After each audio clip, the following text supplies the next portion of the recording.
Natty the Nobody. That's what they called her in the break room when they thought she wasn't listening.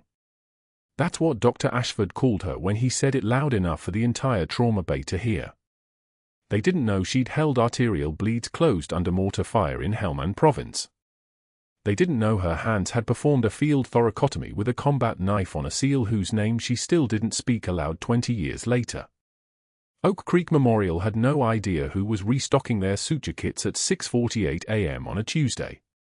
What happened next didn't just silence the room. It changed everything. Natalie Hayes moves through the pre-dawn darkness of Oak Creek Memorial's trauma bay with the practiced stillness of someone who has learned that drawing attention gets people killed. Her scrubs hang 2 sizes too large, deliberately. Her name badge is tucked into her pocket, deliberately. Her hair is pulled back so tightly it erases the sharp angles of her face, deliberately. At 38 years old, she has made herself unremarkable. Forgettable. The kind of nurse people see through instead of looking at. The fluorescent lights hum overhead in their mechanical rhythm, casting everything in the color of stale fluorescent grief. The antiseptic smell burns her nostrils, bleach and industrial soap and the faint copper undertone that never quite washes out, the scent that lives in the fibers of scrubs and skin. She straightens a supply cart with methodical precision, each movement economical, nothing wasted. Surgical tape. Gauze. The 14-gauge angiocath needles arranged in descending order. Suture kits stacked with their labels facing outward. Her fingers know this choreography without thinking. That's how training works. 14 years of trauma work, 12 of them in active combat zones, and now her hands move through civilian routines with the same clarity they once moved through insurgent fire. The scar tissue running down her spine pulls tight when she bends. It always does around 6:41 a.m. A piece of Russian shrapnel had done the work, a blast from Marjah that had pinned her under a concrete wall for 6 hours before extraction. Spinal fusion. Chronic pain that lives in her lower left quadrant like a permanent houseguest. She doesn't take the pain medication they offered during her discharge. Pain is information. Pain is data. Pain tells you when something is wrong. Pain keeps you sharp. She reaches up to touch the dog tag hanging inside her scrubs, the single piece of metal on a broken chain that she's worn every single day since 2003. The engraving reads, Mitchell, Joshua T., SEAL Team 3. The date underneath it reads, Marjah, the 23rd of July, 2003. She doesn't remember touching the tag. Her hand moves on its own. Muscle memory. Even her subconscious knows when something dangerous is coming.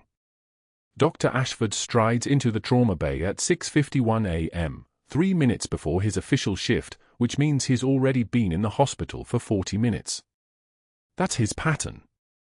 Early arrival to establish dominance, to be the first authority figure present, to make sure everyone understands that this is his kingdom and they are simply permitted to work inside it.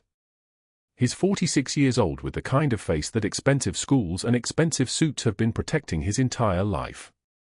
Sterling silver cufflinks catch the fluorescent light as he crosses his arms over his chest.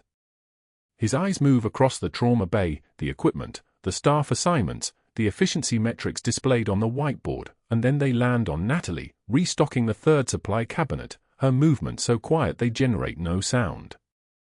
He watches her for exactly 7 seconds. His jaw tightens. He doesn't understand what he's seeing. A nurse moving with precision that suggests training. Hands that steady themselves without trembling. Eyes that scan for problems before they become emergencies. To Dr. Ashford, Natalie is a contradiction in a body that shouldn't contain one. She's supposed to be mousy. Deferential. The kind of floor nurse who asks permission before asking questions. Natalie, he says, not looking directly at her. Just throwing the name into the room like discarding something used. Dr. Ashford. She doesn't turn around. She finishes aligning the last suture kit, then turns to face him with her hands folded at her waist. The posture of a servant.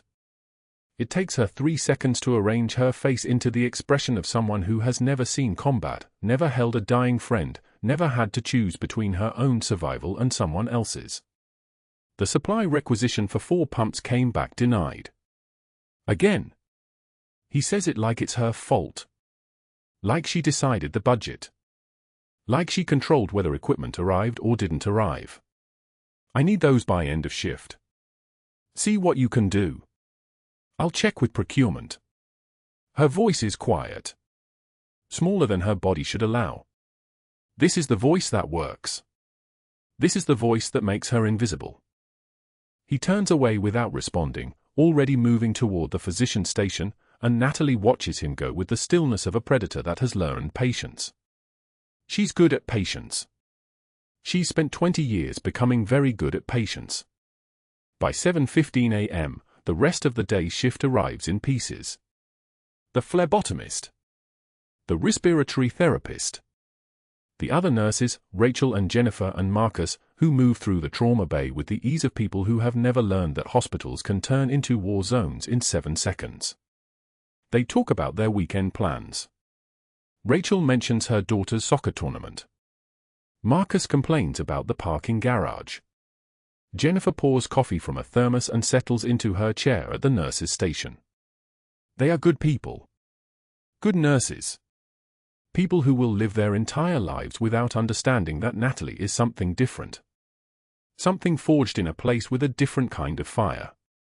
Ashford does rounds at 8:19 a.m. sharp, as he always does, moving from bed to bed with a surgical team trailing behind him, 3 residents, 2 medical students, 1 cardiovascular fellow who looks terrified of everything, and Natalie, pushing the supply cart, staying 5 feet back, present but not intrusive. This is the choreography she's perfected. She appears when needed. She disappears when not. She gives Ashford no reason to notice her except for her competence, and he's trained himself not to see competence in people who don't threaten his authority. 23-year-old presented with acute MI, ejection fraction down to 28%, Ashford says, standing at the bedside of an older man in cardiac recovery. He turns to the fellow. "What's your differential?" The fellow stammers through 3 options. Ashford nods, not satisfied, but moves on.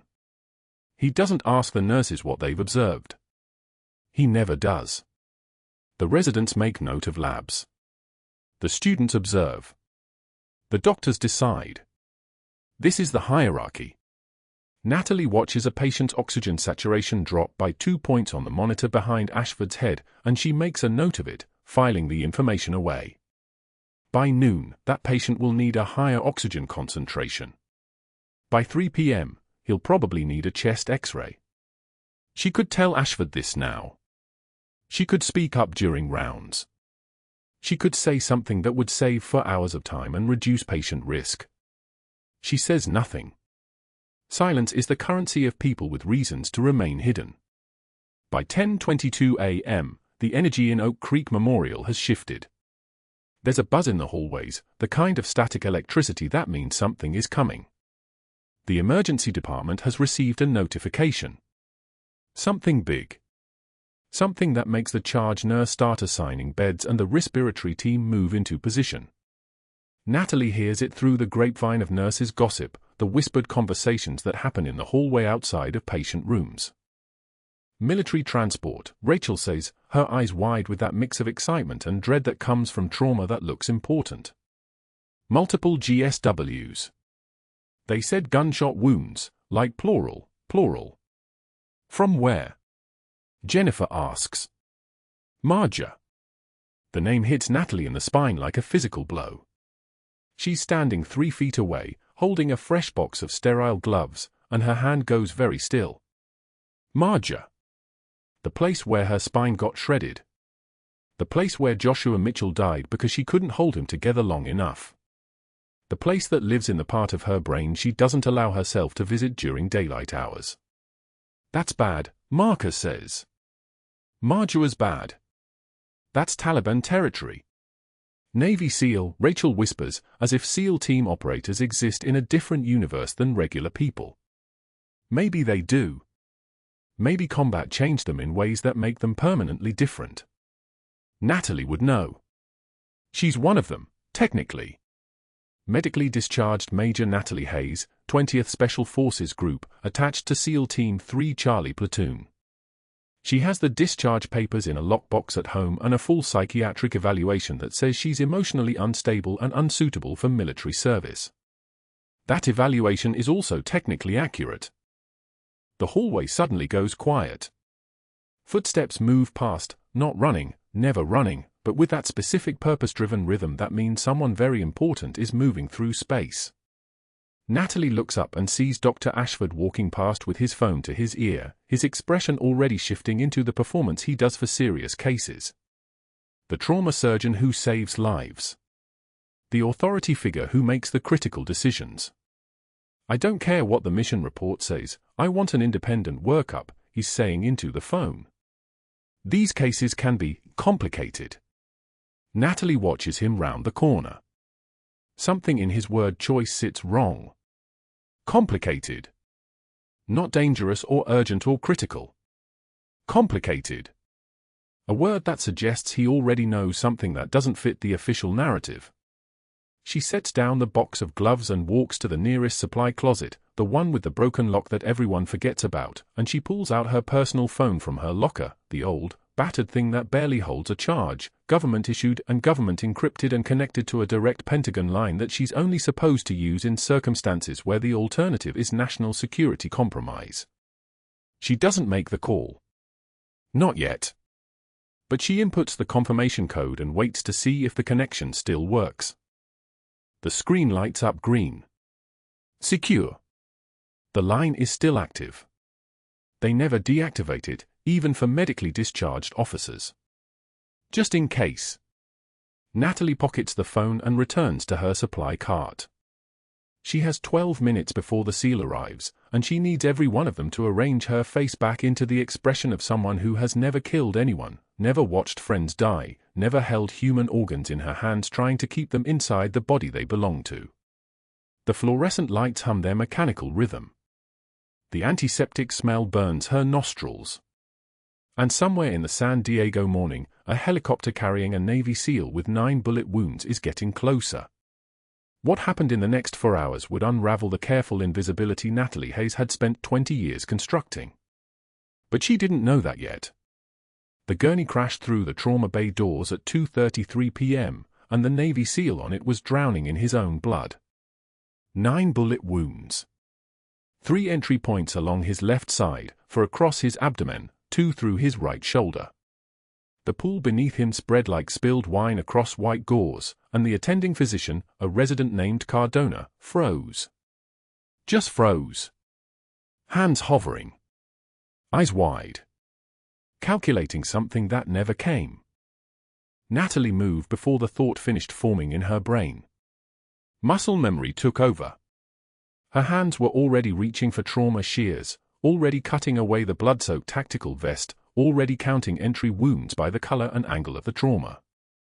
14-gauge angiocath needle. 2 units. Code warm. Her voice came out flat and certain, the kind of calm that comes from having already survived the worst. "I need a 2-liter bolus running now. Someone get me suction." The nurses jumped. Cardona's resident brain finally caught up. And then Dr. Ashford stepped directly in front of her, his body blocking her access to the patient like a man drawing a line he'd been waiting years to cross. "This is a critical case, Hayes." His voice was smooth, surgical, the kind of dismissive that cuts deeper than yelling. "Stand back. Let the real trauma team handle it." She stepped back. Jaw tight. One measured breath. The kind of breath that tastes like swallowed things, swallowed anger, swallowed recognition, swallowed the fact that she'd sutured this man's shrapnel wound 20 years ago in a village clinic that didn't exist anymore. The scar on his collarbone was still there, faint white tissue against tanned skin, a small permanent reminder that he'd been 8 years old and scared when she'd stitched him up under mortar fire in Helmand Province while his mother wept in Pashto. She didn't let her eyes linger on that scar. Not for 1 second. Instead, she prepped instruments. Methodical. Precise. The kind of efficient that comes from trauma bays in places most people couldn't locate on a map. Clamps. Retractors. 8.0 Proline sutures arranged in ascending order. Her hands moved like a surgeon's would, like a soldier's should, and she kept her face as readable as a wall. That's when Ashford leaned close, his voice dropping to a tone meant only for her, the kind of whisper that somehow travels through a room like poison gas. Try not to contaminate anything, okay? We need someone competent on this one. No one else heard it. The trauma bay was chaos, monitors beeping their mechanical protest, suction hissing at the blood, Cardona finally finding his voice and ordering labs. But Natalie heard it. She heard it the way you hear a blade being sharpened in a dark room. She nodded once, eyes on the surgical tray, and said nothing. An hour later, the overhead page crackled to life with the kind of volume that made every conversation stop. Natty the nobody to administration. Natty the nobody to administration. The words hung in the air like smoke. 3 nurses at the main desk immediately turned toward each other, shoulders shaking with suppressed laughter. One of them, Jessica, the day shift charge nurse, mimicked Natalie's quiet voice in a high, mocking whisper, "Excuse me, could I just," and the others dissolved into giggles. Natalie walked past them with her eyes forward. She passed the door to the trauma bay where Ashford was still working, still saving the life of the man whose collarbone bore her stitches. She didn't break stride. She didn't let her face change. But she absorbed every word, every snicker, every confirmation that her position in this hospital was exactly what he'd been building toward since the day she started at Oak Creek Memorial, invisible, incompetent, and about to be erased. The supply closet smelled like bleach and industrial floor cleaner, the kind of chemical bite that burned your nostrils if you breathed too hard. Natalie was reaching for a box of gauze when Ashford slipped through the door behind her and blocked it. Not gently. Not accidentally. His voice was surgical. Cold. The kind of control that reveals a man who'd been planning this moment for weeks. You're being transferred to night shift in geriatrics, effective immediately. He wasn't asking. And if you mention anything you saw in that trauma bay, specifically that injection site on the SEAL's shoulder, the one that doesn't match any mission report, I'll make sure your nursing license disappears. Do we understand each other? Nobody. The fluorescent lights hummed above them like insects. Natalie could hear the ventilators from the ICU down the hallway, each breath mechanical and steady. She could hear the rain starting against the external vent, a sound like distant applause. She took one measured breath. Just one. And then a single tear slid down her cheek. Not a sob. Not a whimper. Just a tear, like her body had decided to acknowledge something her face wouldn't. She wiped it without breaking his stare. Her hand was steady. Her voice, when it came, was quiet, but the kind of quiet that makes the air in a room stop moving. I've triaged mass casualties in places you couldn't find on a map. Places where the ground was moving with ordnance and the only light came from muzzle flashes. I've held arteries together with my bare hands while 16-year-old boys bled out on clinic floors. She paused. Watched his face go pale. But you already know that, don't you? The color drained from his face like someone had pulled a plug. His mouth opened. Closed. The hand he'd been using to gesture went slack at his side. Natalie stepped past him, not around, but directly past, her shoulder brushing his chest, and walked out of the supply closet without looking back. At shift change, the rain hammered the parking lot like accusations. The entire trauma team was filtering out through the glass doors, Cardona, the nurses, 2 surgical techs still wearing the stains from the SEAL surgery. Natalie was moving through them toward her car when Ashford appeared, transfer papers in hand, and called out loud enough for everyone to hear. Hayes is being moved to geriatrics. She's not capable of handling critical cases anymore. Effective tonight. The papers were already in her hand before she understood what had happened. Her co-workers were avoiding her eyes. Someone whispered finally loud enough to be sure she heard it. Jessica turned away completely, her body language shifting from teammate to stranger in the space of 2 sentences. Natalie looked at the papers. The words blurred slightly, not from tears, but from the kind of rage that sits so deep it doesn't have a voice. It just has a temperature, like fever, that starts in your bones. She took the papers, hand steady. She looked at Ashford once, straight in the eye, and said exactly nothing. The silence was so thick you could operate in it. Then she turned and walked toward her 2009 Honda Civic, a car that matched her invisible life, small and forgettable and nobody's concern. But as she reached for the door handle, her phone buzzed. A notification from an app she'd forgotten to log out of, the hospital's patient vital signs monitor she'd accessed during her shift. The SEAL's heart rate had jumped from 78 to 142 in 4 minutes. His blood pressure was dropping. His O2 saturation was sliding toward critical. He was crashing. Coding, maybe. And she was off the schedule. Ashford would know in an instant that she'd been monitoring him. He would know she was connecting whatever dots he'd been hiding. He would know she was a threat in ways that went far beyond a complaint to administration. She stood there in the rain, the transfer papers disintegrating in her hands, watching the hospital's emergency lights through the glass. The Chinook landing pad was dark. The parking lot was emptying. And somewhere inside that building, a man she'd saved once, when he was 8 years old and the world was burning, was dying. She had maybe 5 minutes before someone called a code. Maybe 3 before Ashford realized she was gone and sealed whatever door she needed to walk through. Natalie made a choice that her supervisors would later claim was unstable. That her psychologist would later diagnose as a psychiatric break. That Dr. Ashford would later testify was evidence of her incompetence and violent nature. She tucked her phone into her scrub pocket, dropped the shredded transfer papers on the asphalt, and ran toward the ER doors as if the rain itself was chasing her. The scar on his collarbone caught her attention first. A thin white line running diagonal from his left shoulder, puckered at the edges like something that had been sewn in a hurry by someone who knew they had maybe 30 seconds before the next explosion. Natalie's hands froze mid-vitals check. 20 years. 2 decades since she'd held a curved needle in Helmand Province while mortar fire shook the clinic walls and an 8-year-old boy screamed through clenched teeth. That scar. She'd made that scar permanent. The flashback hit without warning. The bombed-out clinic in Kandahar, 2004. Walls the color of dried blood and dust. A child's face streaked with tears and dirt, his left shoulder wrapped in makeshift gauze that was already soaked through. Natalie, then Captain Hayes, a major in waiting, hands that had already stopped counting the lives they'd held, threaded the suture with the precision of someone stitching fabric instead of human flesh. 4 stitches. Maybe 5.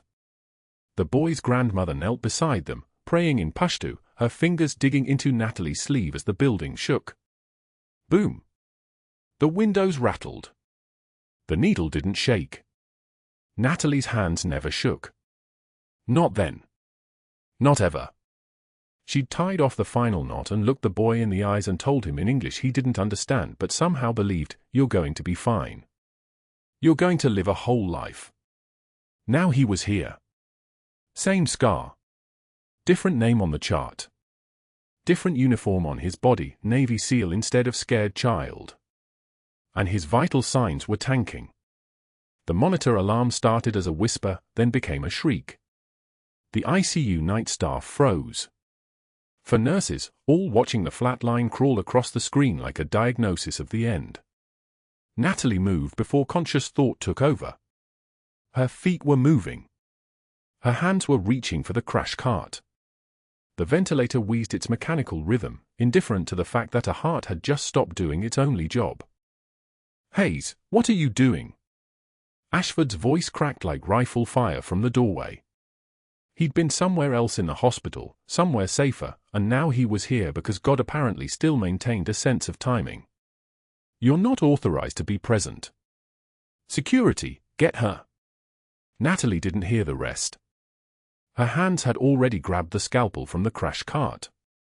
Not the surgical scalpel, those were locked in the OR. This one was meant for opening suture packages, for trimming tape, for exactly the kind of field work that protocol said didn't happen in accredited American hospitals. She'd used it 1,000 times. She'd used worse. A combat knife sharpened on a whetstone in a tent where the temperature dropped to 30 below. A piece of jagged metal. Her own fingernail, if that's all the situation allowed. Pain is information. Blood tells you where to look. The human body follows the same rules in San Diego as it does in Marjah, it just takes longer to die here because of the machines. The alcohol prep pad was in her other hand. She wasn't thinking. Thinking got soldiers killed. Thinking was what the Frozen Night staff was doing, and the SEAL was coding, and Ashford was still shouting something that sounded like hospital policy and liability. She pulled the patient's hospital gown open with one movement and positioned the blade at the 5th intercostal space, mid-clavicular line. The exact same spot she'd learned in a field medicine course taught by a Delta Force medic who'd seen things that required him to drink bourbon at 6 a.m. "Move," she said to the nearest nurse. Not a request. An order that came from something older and harder than the institution these walls represented. The nurse moved. They always did. The brain recognizes authority even when the uniform is just blue scrubs and desperation. The blade went in. The sound was like opening a zipper, skin separating from the pressure of cold steel, a sound that the machines immediately started responding to because suddenly there was blood and exposure and the unmistakable confirmation that something had changed. The hiss of air escaping. Muscle. Intercostal space. Pleural membrane. The anatomical layers peeled back like she'd done this 100 times under actual fire, because she had, because Marjah doesn't forgive hesitation, because the boy who became a SEAL who became a coded patient had survived 20 years in this world through luck and biology and the hands of someone who knew exactly where to cut. "She's not credentialed for that procedure," Ashford was yelling. "Someone stop her. Get security up here now." Natalie didn't acknowledge the words. They weren't real. The only reality was the open chest cavity and the heart that wasn't beating and her fingers positioning themselves to manually compress it, fingers that had done this in the dark with nothing but starlight and the sound of incoming rockets. Her hands moved on their own, muscle memory written into tissue, bone, the part of the brain that survived when the thinking part shut down. Compress. Release. Compress. Release. The rhythm of keeping someone alive when the machines had given up. "Push one of epi," she barked at the nearest nurse, not looking away from the cavity she'd opened. The nurse pushed 1 milligram of epinephrine. They didn't argue. They didn't call their administrator. The body on the bed was dying, and in the moment between death and the possibility of living, protocol became irrelevant. 45 seconds. That was how long it took for the monitor to stop screaming flatline and start showing the faintest electrical impulse. 50. A trace. 60. Sinus rhythm bleeding back into the screen like ink into water.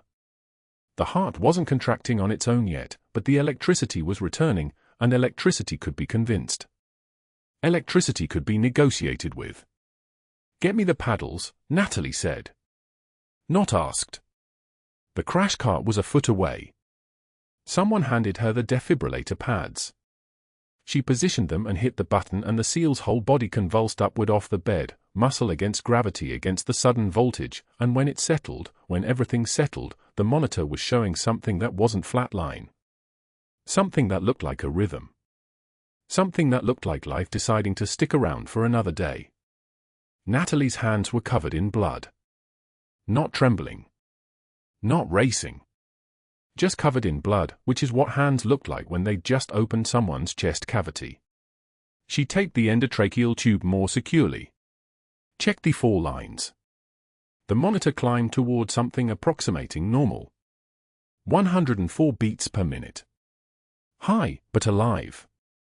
88% oxygen saturation on the vent. The metrics of continuing existence were starting to look reasonable. That was when the SEAL's hand grabbed her wrist. His eyes were still sedated, still hospital glazed, but his grip was conscious and terrifyingly strong. The hand of someone who'd spent his whole adult life controlling his own physical response despite what his brain was being told. He pulled her closer, close enough that the other staff members couldn't see his lips moving. Close enough that Natalie could feel him trying to say something that his intubated throat wouldn't form. His other hand opened. In his palm sat something small and metal. A single dog tag. Not his. The chain was broken, snapped in a way that suggested violence. The name engraved on the brass read Peterson, Matthew J. Not the seal lying in the bed. Someone else. Someone who hadn't made it to this hospital. Someone who'd stopped being alive sometime between the point where the unauthorized experiment started and the point where the seal had decided to take them in his body like they were evidence. Others, he whispered through the ventilator. The word took everything he had. Didn't make it. They did this. Natalie took the dog tag. Not the broken chain. Just the brass, still warm from his hand. The weight of evidence. The weight of testimony. The weight of someone who'd just admitted something that made Ashford's face go white in the doorway. Ashford turned and left. Not slowly. Not with the composure of an administrator managing a crisis. He turned and walked out of the ICU with the speed of someone who'd just understood that the situation had shifted into territory he couldn't control with policy or rank or phone calls to allies. His footsteps disappeared down the hallway, and 30 seconds later, Natalie heard him in the stairwell, his voice urgent and low, speaking to someone who wasn't in the hospital. Speaking to someone who needed to know that the coded patient had woken up just long enough to confirm that someone had been conducting medical procedures on active duty personnel without authorization. The room went so quiet you could hear the fluorescent lights hum. Natalie slipped the dog tag into her scrub pocket. She photographed it with her phone, the name visible under the harsh light, and sent the image to the encrypted email she'd maintained for exactly this kind of emergency. Then she looked at the seal, whose eyes had already started to glaze back under the sedative, whose chest she'd opened with a crash cart scalpel and whose heart she'd convinced to keep beating. "You're going to be fine," she said, repeating the words she'd said to an 8-year-old boy in a bombed-out clinic 20 years ago. "You're going to live a whole life." But that wasn't the worst part. That wasn't even close to the worst part. The rotor wash came 5 hours after the seal coded. Not the kind of rotor wash that belonged there. Not a medical helicopter. Not an ambulance. The kind that made the windows rattle and the fluorescent lights flicker like they were afraid. The kind that meant someone important had noticed. It was 2:41 a.m. when the ICU doors burst open. Not the steady swing of a doctor making rounds. Not the careful entrance of a nurse checking vitals. The sound was boots on tile, synchronized, heavy, the kind of footfall that carried authority like a weapon. For men in tactical gear. Black fatigues. Unmarked vests. The kind of professionals who didn't announce themselves because their presence was announcement enough. Natalie was standing at the seal's bedside, checking his chest tube drainage, 200 milliliters of serous fluid, clear and steady, when she heard them. Her body knew before her mind did. Muscle memory was a living thing. It knew the difference between a doctor's footstep and a soldier's. It knew the difference between help and extraction. She didn't turn. Not immediately. She kept her hand on the patient monitor, feeling the rhythm of his heartbeat through the screen like a pulse in her own palm. The lead contractor was tall, face obscured by tactical gear, but his vest caught the overhead light in a way that made her freeze. A patch. A logo. Private security contractor insignia. The same logo she'd seen pinned on a corkboard in Dr. Ashford's office 2 weeks ago, tucked behind a photo of his family. That was when she understood. Not slowly. Not in dawning horror. Understanding arrived like a bullet, instant and irreversible. The injection site Ashford had photographed. The one that didn't match the mission report. The one she'd caught him documenting while pretending to review the seal's wound. This wasn't a rescue. This was a retrieval. They weren't here to save the patient. They were here to erase him. The lead contractor moved forward, voice clipped and professional, "Step aside. This is a national security matter." She didn't move. Not because she was brave. Bravery required hesitation. This was something else, something deeper than choice. Natalie positioned herself directly between the contractors and the seal's bed, her body forming a shield that was nothing but bone and muscle against 4 armed men. This is a patient under my care. The words came out steady. That surprised her, that her voice didn't betray the calculus running through her head. For contractors. 1 nurse. The seal was sedated, intubated, completely vulnerable. The dog tag was still in her pocket, the one the seal had pressed into her palm before Ashford abandoned the ICU. Evidence of another soldier. Another life that hadn't made it home. She understood now why he'd given it to her. He knew. He'd known this was coming. The lead contractor raised his weapon. Not slowly. Not with hesitation. The motion was economical, practiced, the barrel coming up like a thought completing itself. 2 rounds hit her shoulder first. The impact was like being struck by something moving faster than sound, because it was. Her body jolted backward, momentum carrying her hard against the bed rail. The pain arrived a half-second later, white-hot, electric, the kind that made the world compress into a single burning point. Her right arm went numb. The 3rd round caught her side, just below her ribs. That pain was different. Deeper. The kind that made her understand gravity in a new way, that made her realize blood was heavier than people thought. Her scrubs were turning dark. Not slowly. Fast. She could see the blood spreading across the white cotton like spilled coffee, hot and wet and real. So much more real than anything in the hospital that morning. So much louder than her screaming, which she realized she wasn't doing. She wasn't screaming. She was gripping the bed rail and the dog tag in her other hand, her vision blurring at the edges but her body still between the contractors and the seal. The contractors moved. They had to. She was just a nurse, and she was in the way. That was when Ashford appeared in the doorway. Not shocked. Not outraged. Not reaching for a phone to call security. He was watching. His expression was clinical, the way someone observes an experiment reaching its natural conclusion. He pulled out his phone, and his voice cut through the sound of her own breathing, which had become very loud in her ears. Security, we have a psychiatric patient in ICU. Nurse Hayes is having a breakdown and physically assaulted visitors. Restrain her immediately. Not the visitors. Her. It took 60 seconds for security to arrive. Natalie counted them. She counted the seconds because counting was something her hands could do while her body did other things. While her lungs pulled air that tasted like copper and salt. While her vision spiraled at the edges like water going down a drain. The security guards didn't look at her face. That was the detail that would stay with her. Not the pain. Not the blood. The fact that the 2 men who worked 3 floors below her, who had passed her in the break room 1,000 times, who had eaten her homemade cookies 2 days ago at the nursing station, these men couldn't look at her eyes as they hauled her away from the bed, their hands on her uninjured arm, dragging her toward the doorway while the contractors moved in the opposite direction.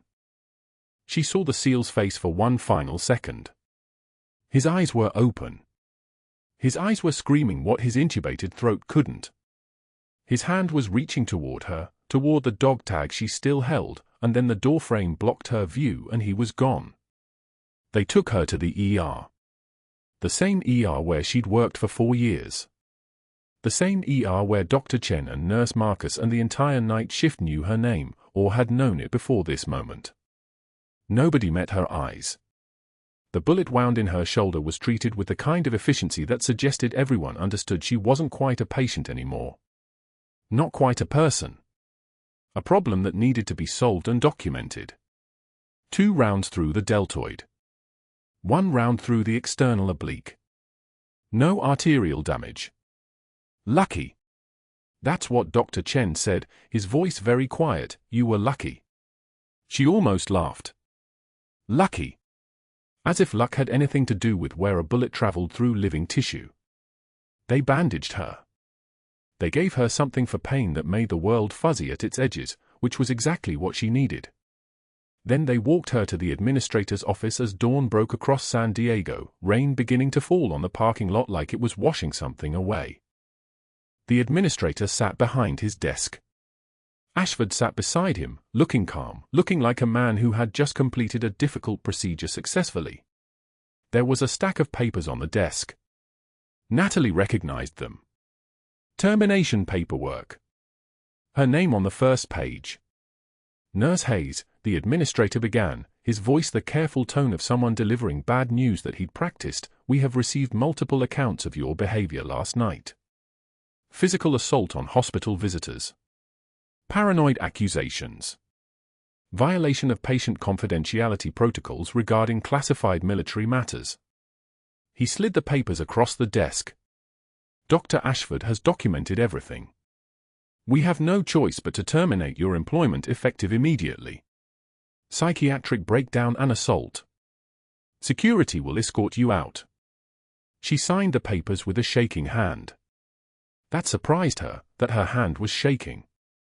All those years in Marjah, in Helmand province, on a forward operating base where mortars landed at midnight and fever took people in the afternoon.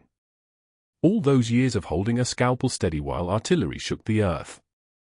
Her hand was shaking now over paperwork in an office with carpet and fluorescent lights.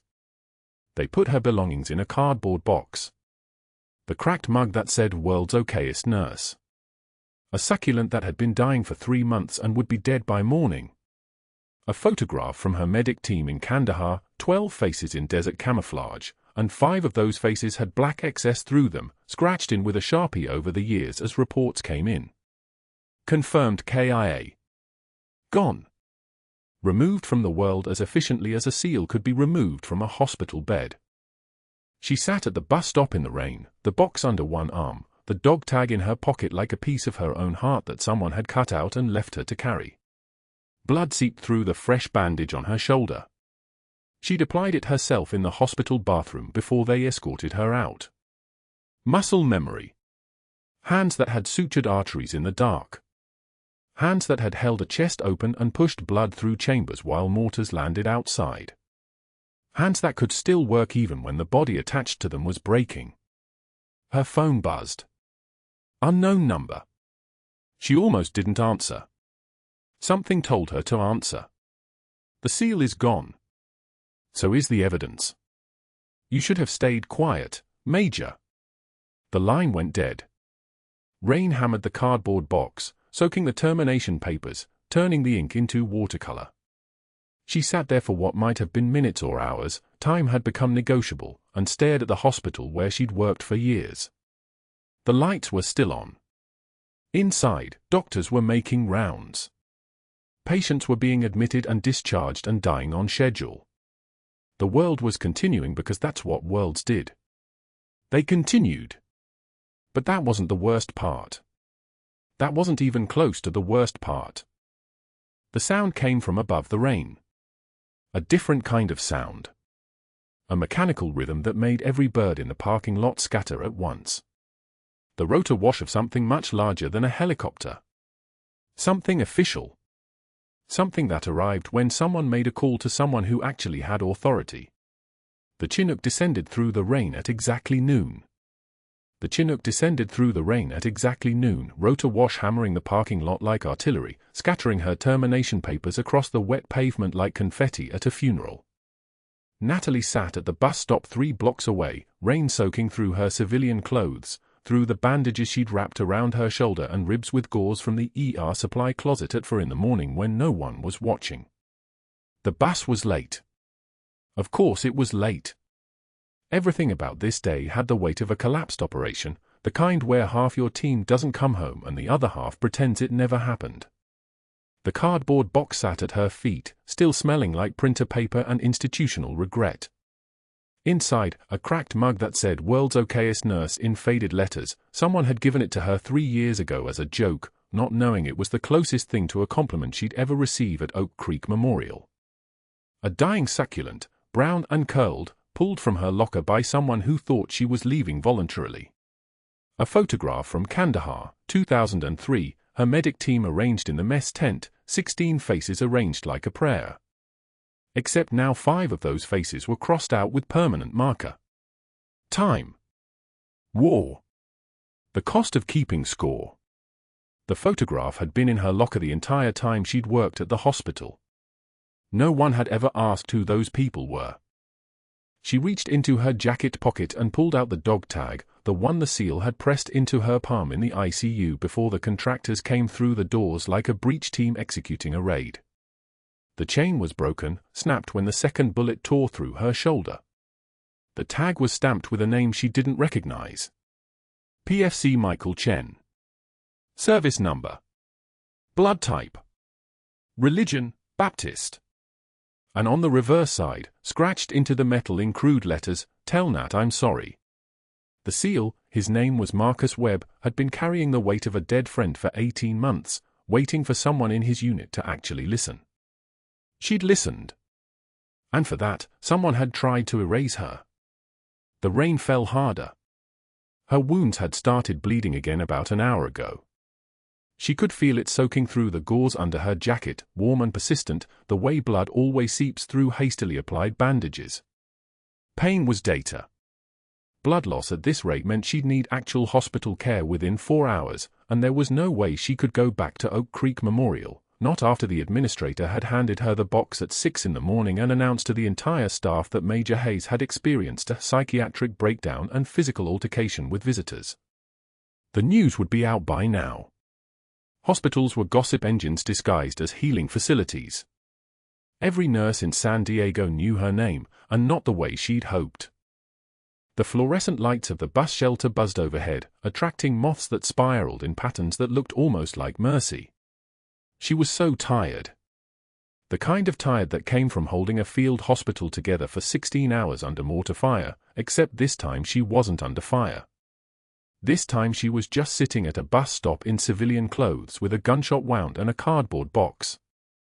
This time she wasn't going home. She was going to have to figure out what came next, and next usually meant. The sound came first. A low percussion that made the moths scatter, a rhythm that Natalie's body recognized before her mind caught up. Rotor blades. Close. Getting closer. The kind of close that meant someone had coordinates. The kind of close that meant extraction. The Chinook didn't land in the parking lot. It settled there like a predator going to ground, all 42,000 pounds of airframe and intention, rotors still turning because birds this big didn't shut down for brief pickups. The rotor wash hammered across the street and upended everything loose, her termination papers cartwheeled past the bus shelter, her cardboard box nearly followed before she grabbed it. The painted blue and yellow door on the hospital's main entrance trembled. Nurses and patients who'd been watching from the windows stepped back. A ramp descended. Combat boots. Measured footfalls. A man in dress blues walked out into the rain without hurrying, without reaction to the rotor wash trying to push him sideways. His rank was visible from 3 blocks away, Command Master Chief, the kind of authority that came from surviving things most people couldn't imagine.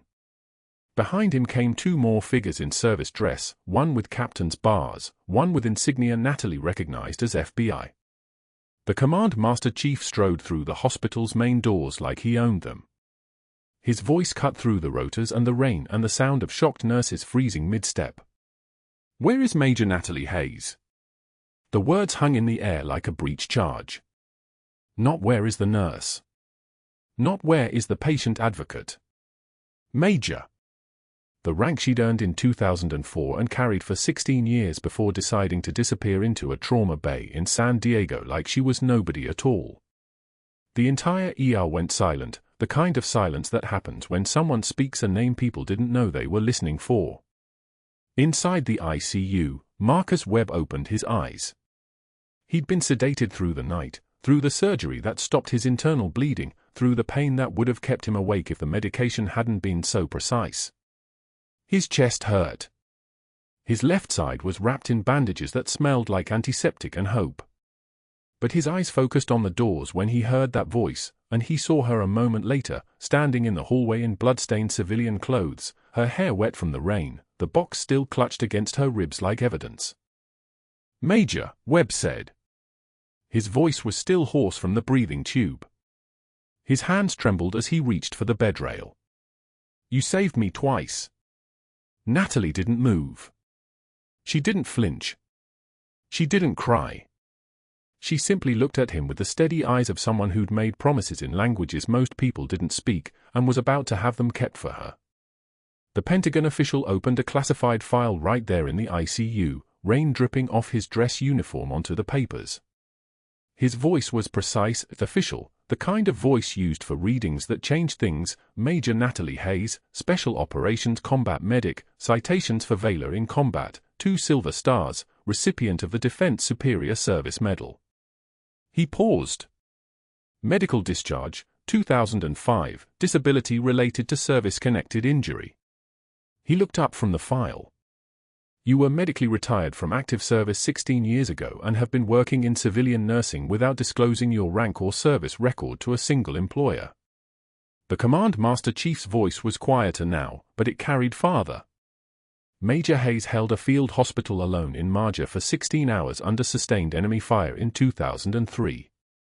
She sustained shrapnel injuries to her spine that should have ended her career at that moment. Instead, she saved 43 lives that day and continued field operations for 2 more years. She was medically discharged at the rank of major with full honors, and every intelligence agency in this country was told to let her disappear if that's what she wanted.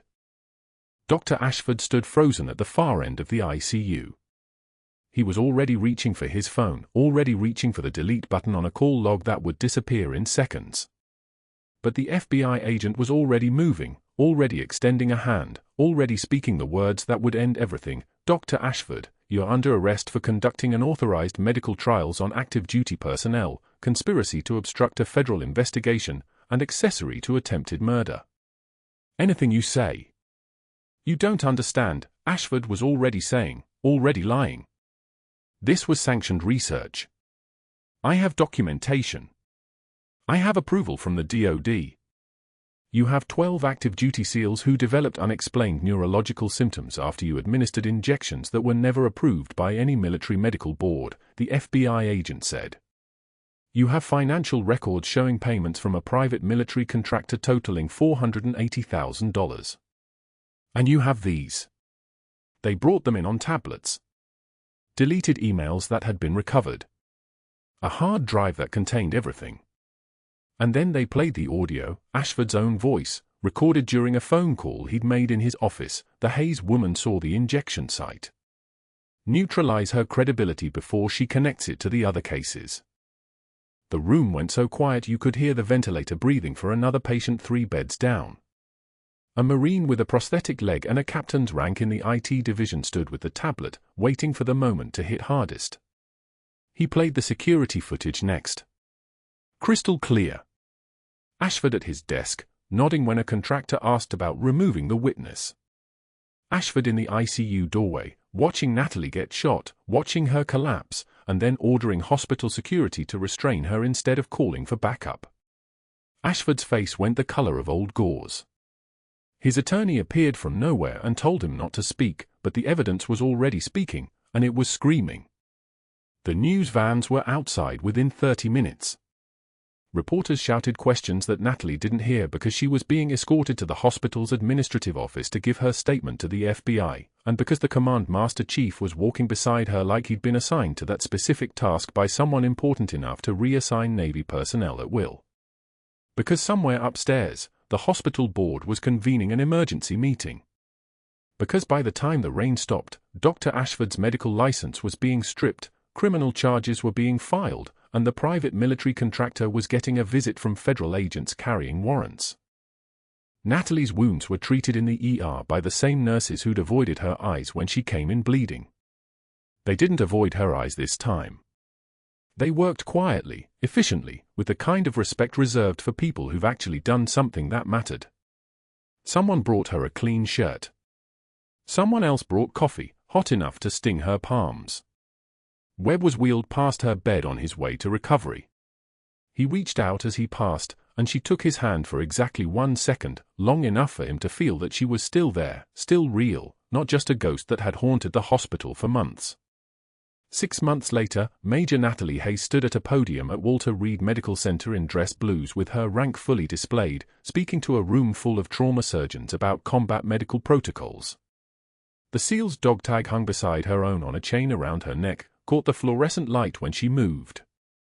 Webb sat in the front row, alive because she'd refused to disappear quietly.